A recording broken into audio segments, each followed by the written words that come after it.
Hi guys, எல்லாருமே எப்படி இருக்கீங்க? இன்னைக்கு நம்ம ரெவல்யூஷன் பார்ட் டைமர் சீசன் 2 உடைய எபிசோட் 6 தான் பார்க்க போறோம். அதனால இதுக்கு முன்னாடி இருக்கக்கூடிய எபிசோட் யாராச்சும் பார்க்கலனா கீழ டிஸ்கிரிப்ஷன்ல லிங்க் இருக்குது.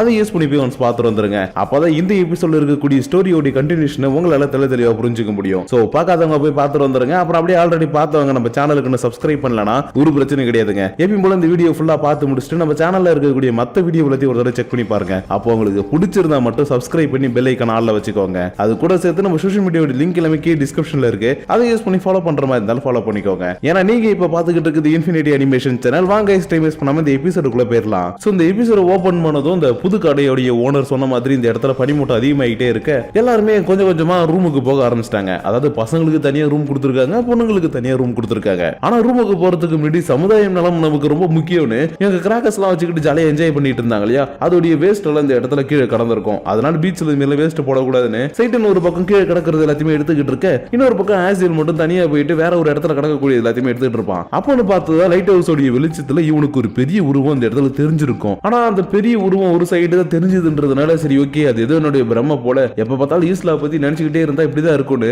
மத்தவங்க எல்லாரையும் அனுப்பி வச்சுட்டு இவனும் சைட்டனும் ரூமு கிட்ட வந்துட்டாங்க. ஆனா என்ன இவங்களுக்கு முன்னாடி என்ன இருக்குதுன்னு கூட தெரியாத அளவுக்கு மூடு பண்ணி இருக்கிறதுனால எப்படி ஒரு வழியை நம்ம சீக்கிரமா வந்துட்டோன்ற மாதிரி பேசிக்கிட்டு இருக்கும்போது இன்னொரு பக்கம் ரூமுக்கு போனோம் சீக்கோ கிட்டது நாங்க சேஃபா வந்து ரீச் ஆயிட்டோம்னு ஒரு மெசேஜ் வருது. ஆனா இது கூடவே அவ அனுப்பின இன்னொரு மெசேஜ் பார்க்கும்போது தான் இவனுக்கு கொஞ்சம் சந்தேகமா இருக்குது. என்னன்னா இவன் கிராக்கர்ஸோட வேஸ்ட் எல்லாத்தையும் எடுத்துட்டு இருந்தா இல்லையா? அப்ப இந்த ஓனர் மட்டும் எனக்கு ஒரு சின்ன வேலை இருக்குதுப்பா, அதை போய் நான் முடிச்சுட்டு வந்துட்டு இவங்க கூட சேர்ந்து நான் ரூமுக்கு போயிடுறேன், நீங்க இது எல்லாத்தையும் எடுத்துட்டு போய் டஸ்ட்பின்ல போட்டு ரூமுக்கு போயிடுங்கன்ற மாதிரி சொல்லிட்டு கிளம்பி போனாங்க. அதனாலதான் ஓனர் உங்க கூட இருக்காங்களா இல்ல வேற எங்கேயாவது போயிட்டாங்களான்ற மாதிரி அவ மெசேஜ் அனுப்பி இருக்கிறத பார்த்ததும் இவனுக்கு கொஞ்சம் சந்தேகமா இருக்குது. ஏன்னா அந்த ஓனர் லேடி சொன்ன மாதிரி வெளியில ஒரு இடத்துக்கு போயிட்டு வந்துட்டு அவங்க கூட ஜாயின் பண்ணி தான் போயிட்டு இருந்திருக்காங்க. ஆனா பாதியிலேயே காணாம போயிட்டாங்க இல்லையா? அதனாலதான் அவங்க பொண்ணுங்க கூட தானே தங்குறேன்னு சொன்னாங்க. வேற எங்க போயிருப்பாங்க? ஒருவேளை அந்த ஓனருக்கு இந்த ஊர்ல ஏதாவது வீடு இருக்கோ அப்படின்ற மாதிரி இவங்க யோசிச்சுட்டு இருக்கும் போதே சடனா இந்த இடத்துல சங்க சத்தம் கேட்கவும் ஐயோ ஆத்தாடின்ற மாதிரி இவங்க மூணு பேருக்கும் தூக்கி வாரி போட்டுடுச்சு. ஏன்னா இவங்க உலகத்துல சங்க சத்தனாலே போர் தானே. அதனாலதான் அந்த சாதாரண சைரன் சத்தத்தை கேட்டு இவங்க மூணு பேருமே பயந்துகிட்டு இருக்கும் போது ஆசியலுடைய கண்ணுக்கு மட்டும் திரும்ப அந்த உருவம் தெரிய ஆரம்பிக்குது. அது மட்டும் இல்லாம அந்த உருவம் ரொம்ப பக்கத்துல வேற வர ஆரம்பிக்குது. அதனால அரசு இங்க வந்து பாருங்களேன், இது என் கண்ணுக்கு மட்டும் தான் தெரியுதா இல்ல உங்க கண்ணுக்கு தெரியுதான்ற மாதிரி இவனை கூப்பிட சைட்டனோ அப்படின்னு பாக்குறேன்னு வந்து பார்த்தா இவன் கண்ணுக்கு அந்த உருவம் தெரியுது. ஆனா அடுத்த செகண்ட் இது அந்த ஓனர் சொன்ன கட்டுக்கதை மாதிரி இருக்குன்னு யோசிச்சு பாக்குறான். ஏன்னா இந்த இடத்தோடைய ஓனர் இந்த இடத்துல மூடு பண்ணி வரும்னு சொன்னது மட்டும் இல்லாம இந்த ஊர் மக்களுக்கு நடுவில் இருக்கக்கூடிய ஒரு கட்டுக்கதையை சொல்லி இருக்காங்க. அதாவது நைட் நேரத்துல அந்த நிழல் எல்லாம் பார்த்தா மாஸ்டர் மாதிரி இருக்கு, உண்மையான மாஸ்டர் என் வீட்டுக்கு பக்கத்துல கடந்ததுன்னு நிறைய கட்டுக்கதெல்லாம் இருக்குது பானு இவங்க கிட்ட அதையும் சேர்த்து சொல்லியிருக்காங்களாட்டுக்கு. அதனாலதான் அந்த நிழல பார்த்ததும் ஒரு வேலை இது அந்த கட்டுக்கதையா இருக்குமோன்ற மாதிரி யோசிச்சுட்டு இருக்கும் போதே கரெக்டா முன்னாடி இருக்கக்கூடிய அந்த நிழல் இருக்குல்ல அது பொத்துன்னு கீழே விழுந்துருச்சு. அதனால இவங்க மூணு பேரும் சரி எதுவா இருந்தாலும் பரவாயில்ல நம்ம போயிட்டு பார்க்கலாம்னு சொல்லிட்டு வேகமா வெளியில ஓடி வந்து பார்த்தா இந்த இடத்துல உண்மையாவே ஒரு டீமன் தான் இருக்குது. அதுவும் இவங்க உலகத்தை சேர்ந்த ஒரு டீமன். அதனால இது எப்படிங்க வந்துச்சுன்ற மாதிரி இவங்க மூணு பேருமே பார்த்துக்கிட்டு இருக்க இந்த டீமோட லைட்டா கான்ஷியஸுக்கு வந்து ஓ ஹியூமன்ஸ் இங்க பக்கத்துல வராதீங்க, உங்களை மாதிரி இருக்கக்கூடிய இன்னொரு ஹியூமன் தான் என்ன புடிச்சு போட்டு இப்படி அடிச்சது, அதனால தயவு செஞ்சு என் பக்கத்துல வராதீங்க, உங்களை பார்த்தா எனக்கு பயமா இருக்குதுன்னு சொல்லிக்கிட்டு இந்த டீமன் திரும்ப மயக்கம் போட்டு கீழே விழுந்துருச்சு. இருந்தாலும் இந்த டீமன் எப்படி இங்க வந்துச்சு, யார் இதை அட்டாக் பண்ணான்னு இவங்களுக்கு தெரியல இல்லையா?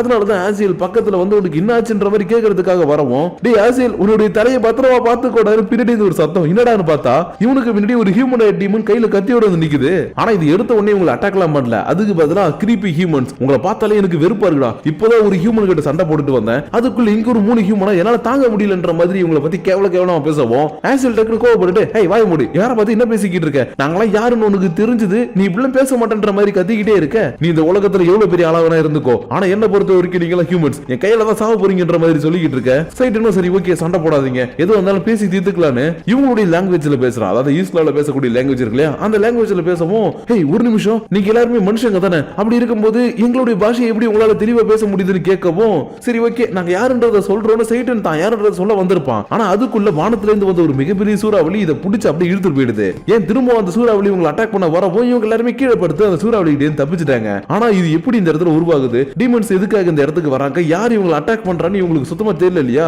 அதனால என்னடா நடக்குதுன்ற மாதிரி யோசிச்சுட்டு இருக்கும் போது இவங்களுக்கு மேல இருந்து ஒரு வெளிச்சம் வர டக்குன்னு இவங்க இருக்கக்கூடிய இடத்துக்கு ஒரு பெரிய டீமன் வந்து விழுது. அதனால இந்த தடவை யாரா வந்திருக்கிறதுன்னு பார்த்தா வணக்கம் மானிட பதர்களே, உங்களது உலகை ஆட்சி செய்ய எனது டீமன் நாடின் படை இங்கே வந்து கொண்டு இருக்கிறதுன்னு இது தன்னுடைய லாங்குவேஜ்ல பேசவும் ஹே கமியோ என்னடா பேசிக்கிட்டு இருக்க, நீ எப்படி இங்க வந்தன்னு சைட்டன் கேட்க இதுக்கு செம்ம ஷாக்கு. ஏன்னா இது ஃபர்ஸ்ட் டைம் அந்த உலகத்துக்கு வரும்போதே தன்னுடைய பேரை கரெக்டா அந்த ஹியூமன் சொல்றாங்க இல்லையா? அதனாலதான் என்னுடைய பேர் உங்களுக்கு எப்படி தெரிஞ்சது, நீங்க எப்படி என்னுடைய பேரை கரெக்டா சொல்றீங்க, நீங்களே யாருன்ற மாதிரி இந்த கமியை கேட்டுக்கிட்டு இருக்கும் போதே அடிபட்டு இருக்கிறதுனால உடனே மயக்கம் வந்திருக்கும். அது மட்டும் இல்லாம இதுக்கு முன்னாடி ஒரு டீமன் எப்படி சூழலாத்தை வந்து தூக்கிட்டு போச்சு அதே மாதிரி இந்த கமியை தூக்கிட்டு போறதுக்காக பண்றதுக்காக அந்த சுழல் காத்து வேகமா வந்துகிட்டு இருக்குது. அதனால இதை பார்த்த உடனே சரி ஓகே இவனை நீங்க உள்ள கூட்டிட்டு போங்க, நான் இதை சமாளிக்கிறேன்னு லூசிபர் தன்னுடைய விங்ஸை யூஸ் பண்ணி இந்த சுழல் காத்தை தடுத்தது மட்டும் இல்லாம இவங்க திரும்ப ரூமுக்கு சேஃபா போறதுக்கான வழியுமே கிரியேட் பண்ணிட்டான். அதனால செம்ம வேகமா இவங்க எல்லாரும் ரூமுக்குள்ள வந்துட்டு கதவு மூட இப்ப கூட அந்த சுழல் காத்து உள்ள இருக்கக்கூடிய அந்த டீமன் நான் எடுத்தே ஆவன்ற மாதிரி வந்து கதவு முட்டு முட்டிக்கிட்டு இருக்குது. ஆனா ஒரு கட்டத்துல திரும்பவும் சைரன் சத்தம் கேட்கவும் இவங்க ரூமையே சுத்தி வந்துகிட்டு இருக்கக்கூடிய அந்த சுழல் காத்து பனி எல்லாமே ஒரே செகண்ட்லயே காண போயிடுச்சு. இருந்தாலும் இப்போ இவங்களுக்கு இதை பத்தி தெரிஞ்சுக்கணும்னு ஆசை இல்ல. அதுக்கு பதிலா கமியோ எப்படி இந்த இடத்துக்கு வந்தான், இங்க என்ன நடக்குதுன்னு தெரிஞ்சுக்கணும்னு ஆசை. அதனால கமியோ உனக்கு எதுவும் இல்லன்ற மாதிரி கேட்க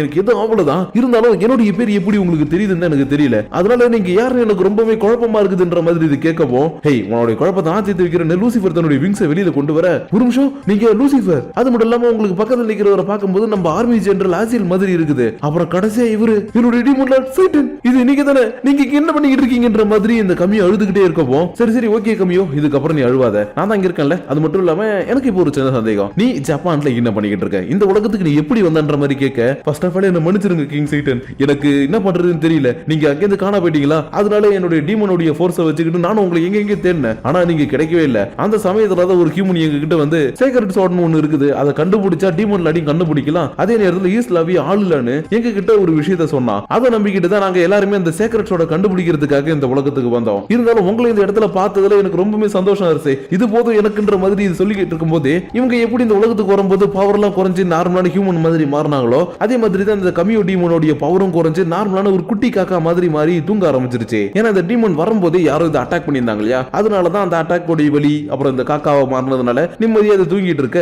இவங்களும் அப்படியே நைட்டு படுத்து தூங்க ஆரம்பிச்சிட்டாங்க. ஆனா மறுநாள் காலையில சரியா ஒரு 5 மணிக்கெல்லாம் ஒரு போன் கால் வருது. யாரான்னு எடுத்து பார்த்தா அடுத்த செகண்டே இவங்க 3 பேரும் வெளியில வந்து நின்றுட்டு இருக்காங்க. ஏன்னா கால் பண்ணது இந்த ஓனர் லேடி தான். அது மட்டும் இல்லாம இவங்க எதுக்கு காலங்காத்தால இந்த இடத்துக்கு வர சொல்லிருக்காங்கன்னா இந்த சன்செட் ஆகுறது சன்ரைஸ் ஆகுறதுலாம் கடல்ல பார்க்கறதுக்கு சூப்பரா இருக்கும் இல்லையா, அதனாலதான் இன்னைக்கு நம்ம சன்ரைசிங்கோட இந்த வேலையை எல்லாத்தையுமே ஆரம்பிக்க போறோன்ற மாதிரி சொல்லிக்கிட்டு இருக்கும் போது சைட்டன் கமியோ டீமனை பத்தின விஷயத்தை எல்லாத்தையுமே நினைச்சு பார்க்கறான். ஏன்னா சைட்டன் ஈஸ்லாவில இருக்கும்போது அவனுக்கு கீழே 4 தளபதிகள் இருந்தாங்கன்னு சொன்னா இல்லையா, அந்த 4 தளபதிகள் ஒரு தளபதி தான் இந்த கமியோ டீமன். அது மட்டும் இல்லாம இருக்கிறதுல ரொம்பவே புத்திசாலியான ஒரு டீமன்னாலும் இந்த கமியோ தான். ஏன்னா கமியோடைய ஸ்ட்ராட்டஜியை ஃபாலோ பண்ணி தான் ஈஸ்லாவை மொத்தமாவே இவன் டேக் ஓவர் பண்ணான். அதனாலதான் என்னுடைய புத்திசாலியான தளபதியான கமியோவே ஒருத்தன் ஏமாத்தி இந்த உலகத்துக்கு அனுப்பி இருக்கானா, அவன் யாரா இருப்பான்ற மாதிரி யோசிச்சுக்கிட்டே இருக்க கொஞ்ச நேரத்துல இவங்களுடைய கடைக்கு வர வேண்டியவங்கள வர ஆரம்பிச்சிட்டாங்க. அதாவது இந்த சம்மர் வெக்கேஷன் என்ஜாய் பண்றதுக்காக மக்கள் வருவாங்க இல்லையா, அந்த மாதிரி இந்த இடத்துல எக்கச்சக்கமான மக்கள் வரவும் இவங்க 3 பேரும் ஓனர் கூட சேர்ந்துக்கிட்டு கொடூரமா வேலை செய்யறாங்க. ஆனா என்ன இவங்களால கரெக்டா சாப்பாடு கொடுக்க முடியல,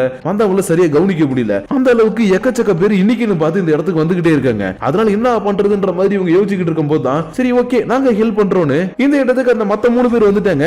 அதாவது நம்ம எமிலியா சூசனோ சீகோ இவங்க 3 பேரும் ஸ்விம்மிங் சூட்டை போட்டுக்கிட்டு நாங்க ஹெல்ப் பண்றோம்னு எல்லாருக்குமே வந்து பக்காவா ஹெல்ப் பண்ணிக்கிட்டு இருக்க சைட்டன் மட்டும் எமிலியாவை புடிச்சுக்கிட்டு எங்கடி என்னுடைய குழந்தைன்ற மாதிரி கத்திக்கிட்டு இருக்கான். ஏன்னா அலாஸ் ராமோஸ் இவங்க கூட தானே இருந்தா, அதனால தான் எங்களுடைய குழந்தைன்ற மாதிரி கேட்கவும் ஹே மறந்துட்டே என்ன அவதான் சோடா மாறிட்டால, அதனால இப்ப அவ சோடா மாதிரி தூங்கிட்டு இருக்கா, அதனாலதான் உனக்கு இப்ப நாங்க ஹெல்ப் பண்ண வந்திருக்கோம்னு சொல்லுவோம். ஆமால நான் மறந்துட்டேன், சரி ஓகே நீங்க ஹெல்ப் பண்ணுங்கன்னு இவங்க எல்லாருமே சேர்ந்து இந்த இடத்துல ஒர்க் பண்ணிக்கிட்டு இருக்க ஆன்சியல் மட்டும் நேத்திக்கு நடந்த அட்டாக் ஒரு வேலை கேப்ரியல் பண்ணிருப்பானான்ற மாதிரி கேட்டுக்கிட்டு இருக்கான். ஏன்னா ரீசெண்ட் டேஸா இவங்களுக்கு குறைச்சல் கொடுத்துட்டு இருக்குது எல்லாமே கேப்ரியல் தானே, அதனாலதான் நேத்திக்கு இந்த உலகத்துக்கு வந்த டீமன்ஸ் போட்டு தள்ளுறதுக்காக கேப்ரியல் வந்திருப்பானான்ற மாதிரி கேட்கவும் இல்லப்பா அவன் வந்திருக்கிறதுக்கு வாய்ப்பே கிடையாதுன்ற மாதிரி சொல்லிட்டான். ஏன்னா நேத்திக்கு கமியோ மட்டும் இல்ல கூட வந்த அந்த 2 டீமன்ஸும் எங்களுக்கு ஹியூமன்ஸ் தான் அட்டாக் பண்ணாங்கன்ற மாதிரி சொன்னாங்க இல்லையா, அதனாலதான் அவங்க இதை பண்ணிருக்கிறதுக்கு வாய்ப்பு இல்ல பண்ற மாதிரி சொல்லிட்டு இவன் இன்னொரு ஹியூமனை பத்தி யோசிச்சு பார்க்கறான். அதாவது ஆரம்பத்துல இருந்தே இவங்க விஷயத்துல தலையிடக்கூடிய ஒரு ஹியூமன் யாரு, ஃபாதர் ஆர்பா. அதனால ஃபாதர் ஆர்பாவுக்கும் இதுக்கு ஏதாவது தொடர்பு இருக்குன்ற மாதிரி இவன் யோசிச்சுக்கிட்டே இருக்கக்கூடிய வேலை எல்லாத்தையுமே செஞ்சு முடிக்க இவனுக்கு செம்ம டயர்டா இருக்குது. இதுக்கு ஏத்த மாதிரி தான் சீக்கிரமும் இதை குடிங்க எல்லாம் சரியாயிடுன்னு ஒரு ஜூஸ் எடுத்து கொடுக்கவும் நம்ம மேல அக்கறை படுறதுக்கு ஒருத்தவங்க இருக்கிறதுனால தான் இருக்குதுன்னு ஜூஸ் வாங்கி குடிச்சிட்டு இருக்கும் போதே உனக்கு ரொம்ப தேங்க்ஸ் பண்ணு சொல்லிக்கிட்டு இருக்கான். ஏன்னா இவங்க இன்னைக்கு வரலன்னா இந்த இடத்துல எதுவுமே பண்ணிருக்க முடியாது இல்லையா, அதனாலதான் நீ எங்களுக்கு வந்து ஹெல்ப் பண்ணதுக்கு ரொம்பவே தேங்க்ஸ் பா. அது மட்டும் இல்லாம உன்னோட ட்ரெஸ் எல்லாம் சூப்பரா இருக்குன்ற மாதிரி சொல்லவும் என்னோட ட்ரெஸ் நல்லா இருக்கான்ற மாதிரி இவ சிரிச்சுக்கிட்டு இருக்க கரெக்டா இந்த இடத்துக்கு ஓனர் வந்துட்டு இங்க பாருப்பா நீ சீகோவை மட்டும் பாராட்டுறது தப்புப்பா, இவ கூடவே சேர்ந்து அவங்களும் தானே ஹெல்ப் பண்ணாங்க, அதனால அவங்களுக்கும் தேங்க்ஸ் சொல்லுப்பான்ற மாதிரி சொல்லவும் இவனும் வேண்டாம் வேறுப்பா ரொம்ப தேங்க்ஸ் இங்க தேங்க்ஸ் சொல்ல அரசே என்ன பண்றீங்க அரசே, பொண்ணுங்கள்ட்ட இந்த மாதிரி எல்லாம் தேங்க்ஸ் சொல்லக்கூடாது, அதை அவங்க ஏத்துக்கவும் மாட்டாங்க. ஏன்னா பொண்ணுங்க ஏதாவது நம்மளுக்கு ஒரு ஹெல்ப் பண்றாங்கன்னா அவங்க நம்ம கிட்ட இருந்து பெருசா எதிர்பார்க்கறது எல்லாமே ஹே நீ சூப்பரா பண்ணப்பா நல்லா பண்ணப்பா அப்படின்ற ஒரு அப்ரிசியேஷனும் ஒரு சின்ன தேங்க்ஸும் தான். அதனால இவங்க கிட்ட வேண்டாம் வேறுப்பா நீங்க தேங்க்ஸ் சொல்றதுக்கு பதிலா கொஞ்சம் அன்போட சிரிச்சுக்கிட்டே தேங்க்ஸ்னு சொல்லுங்க, அப்பதான் இவங்களை நம்ம பின்னாடி யூஸ் பண்ணிக்க முடியும்னு சொல்லுவோம். கொய்யால எங்களை பார்த்தா உனக்கு எப்படா தெரியுதுன்னு எம்லியா ஒரு ஸ்கூனை வச்சு மடியிலே குத்தி இவனை மயக்கிட்டா. அதுக்கப்புறம் கொஞ்ச நேரம் கழிச்சு எம்லி ஏதாவது ஜூஸ் போட்டு குடிக்கலான்றதுக்காக ஐஸ் கட்டி எல்லாத்தையுமே உடைச்சுக்கிட்டு இருக்கும்போது பக்கத்துல உட்காந்துட்டு இருக்க லூசி வரும், எப்பா உனக்கும் அந்த ஃபாதர் ஆர்பாவுக்கும் ஏதாவது தொடர்பு இருக்குதான்னு கேட்க, டேய் என்ன பார்த்து என்னடா கேக்குறன்ற மாதிரி கையில வச்சிருக்கிறத வச்சு குத்த வரவும், இல்லப்பா நான் அப்படி கேட்கல, நானு அவருக்கும் இப்போ உனக்கு ஏதாச்சும் டீலிங் இருக்குதான்னு கேட்டேன். ஏன்னா ரீசெண்ட் டேஸா இப்ப நம்மள சுத்தி நடந்துகிட்டு இருக்கக்கூடிய விஷயங்களை வச்சு பார்க்கும்போது அந்த ஃபாதர் ஆர்பாவுக்கும் நடக்கக்கூடிய விஷயங்களுக்கும் ஏதோ சம்பந்தம் இருக்கிற மாதிரி எனக்கு தோணுது. ஏன்னா அந்த ஃபாதர் ஆர்பா என்ன ஃபர்ஸ்ட் டைம் மீட் பண்ண அன்னைக்கு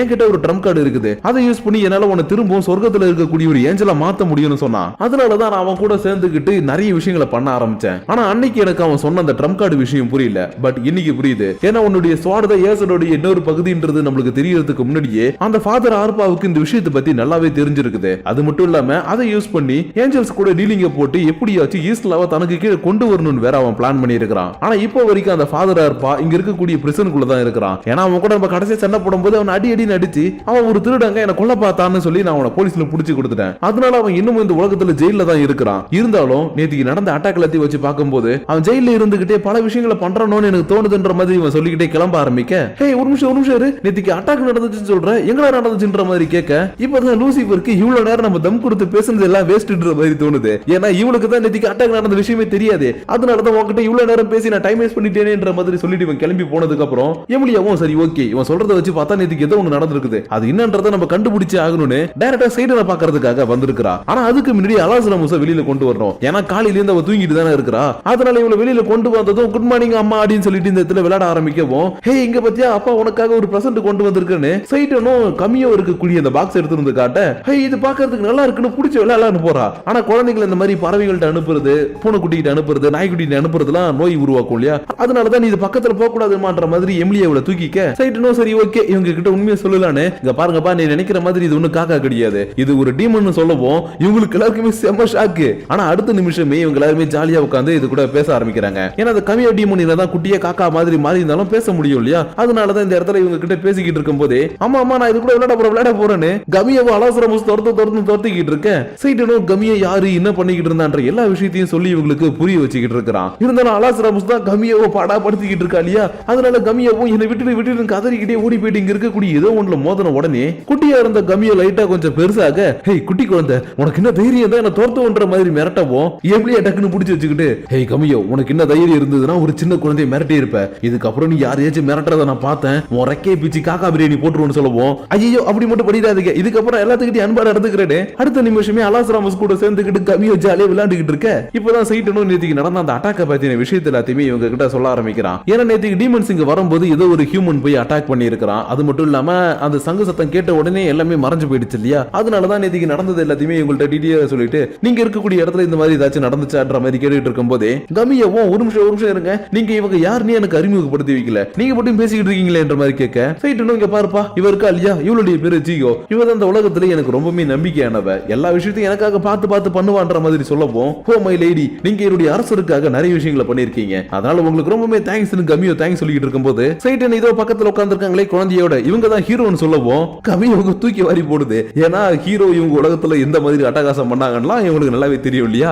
அதனாலதான் கமியோ கொஞ்சம் ஷாக் ஆனதும், அரசே இதுக்காக இவங்க கூட சேர்ந்து வேலை பாக்குறீங்க இவங்க நம்ம எதிரின்னு சொல்லிக்கிட்டு இருக்க, எனக்கு அது நல்லாவே தெரியும்பா என்ன பண்றது பக்கத்துல இருக்க வேண்டிய ஒரு சூழ்நிலை, அதனால நாங்க ரெண்டு பேரும் ஒன்னா தான் இங்க இருக்கிறோம், மத்தபடி ஈஸ்லாவில் இருக்கும்போது எப்படி நம்ம சண்டை போட்டுக்கிட்டு இருப்போமோ அதே மாதிரி தான் இங்கேயும் சண்டையை போட்டுக்கிட்டு எங்களுடைய வேலையை தனித்தனியா நாங்க செஞ்சுக்கிட்டு இருக்கிறோம், அதனால நீ எதை நினைச்சு கவலைப்படாத பண்ற மாதிரி சொல்லிட்டு நேத்திக்கு கமியா வரும்போது கூடவே கொண்டு வந்த ஒரு ஸ்வாடை எடுத்து வச்சுக்கிட்டு இது என்னப்பா இது எதுக்கு இதை எடுத்துட்டு வந்திருக்கன்ற மாதிரி கேட்கவும் கமியோ இதை பத்தி சொல்ல வருது. ஆனா அதுக்குள்ள இந்த ஓனர் இருக்காங்க இல்லையா அவங்க வந்து கதவை தட்ட ஆரம்பிச்சிட்டாங்க. அதனால சரி ஓகே இதை பத்தி நம்ம அப்புறம் பேசிக்கலாம், நீ இப்போதைக்கு கொஞ்சம் மறைவா இருப்பான்னு ஒரு பெட்டிக்குள்ள போட்டு வச்சுட்டு சொல்லுங்க மேடம் அடுத்த ஷிஃப்ட் எப்ப ஆரம்பிக்க போகுதுன்னு கதவை திறந்து கேட்கும் போது இன்னும் கொஞ்சம் நேரத்துல ஆரம்பிக்கிறது போதுப்பா மக்கள் எல்லாம் இப்பவே வர ஆரம்பிச்சிட்டாங்க அதனால நம்ம கொஞ்சம் ஃப்ரீயா ஸ்டார்ட் பண்ணா நல்லா இருக்கும் சீக்கிரம் வந்துருங்கன்ற மாதிரி சொல்லிட்டு போறாங்க. ஏன்னா பீச்ல காலையில இருந்து ஒரு 11 மணி வரைக்கும் வெயில் இல்லாததுனால மக்கள் நிறைய பேர் வந்துட்டு போவாங்க இல்லையா, அதனாலதான் காலைல ஒரு ஷிஃப்ட் மதியம் 3 மணிக்கு வேலை ஒரு ஷிஃப்ட்னு இவங்க ஷிஃப்ட் பிரிச்சு வேலை செஞ்சுட்டு இருக்காங்க. ஆனா இன்னைக்குன்னு பார்த்து எல்லாருமே கொஞ்சம் சீக்கிரமா பீச்சுக்கு வரதுனால நீங்களும் சீக்கிரமா வந்துருங்க பண்ற மாதிரி இவங்கள்ட்ட சொல்லிட்டு போகவும் பெட்டிக்குள்ள இருந்த கமியாவும் சைட்டன்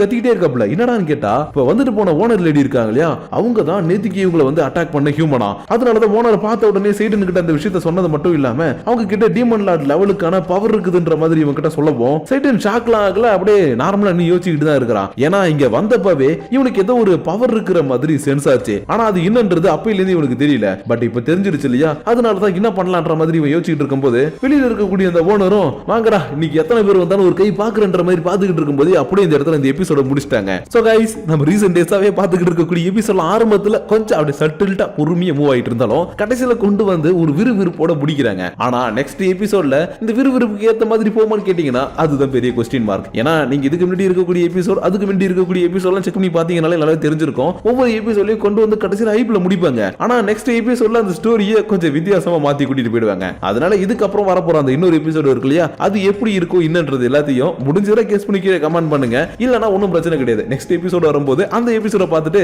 உங்களுக்கு இந்த எண்டிங் ஓட கண்டினியூஷனை பார்க்கிறதுக்கு எப்படி இருந்துச்சுன்றது எல்லாத்தையும் அந்த வீடியோவுல கீழே கமெண்ட் பண்ணுங்க. ஆனா அதுக்கு முன்னாடி இந்த வீடியோவுக்கான பர்சனல் தாட்ஸ் அண்ட் வியூஸை கமெண்ட் பண்ணிடுங்கப்பா, ஓகேவா? ஏன்னா நீங்க பண்ணக்கூடிய கமெண்ட்ஸ் மூலமா தான் நான் சில சேஞ்சஸ் எல்லாத்தையும் பண்ணிட்டு உங்களை நெக்ஸ்ட் எபிசோட வந்து மீட் பண்ண முடியும். சோ கமெண்ட் பண்ணணும்னு நினைக்கிறவங்க கீழே இருக்கக்கூடிய லைக் ஷேர் பட்டனை தட்டி விட்டு கமெண்ட் பண்ணுங்க. அப்படி நீங்க பண்ணக்கூடிய அந்த கமெண்ட்ஸோட சேர்த்து உங்களை நெக்ஸ்ட் எபிசோட மீட் பண்ற வரைக்கும் உங்களிடமிருந்து விடைபெறுவது உங்கள் நான்.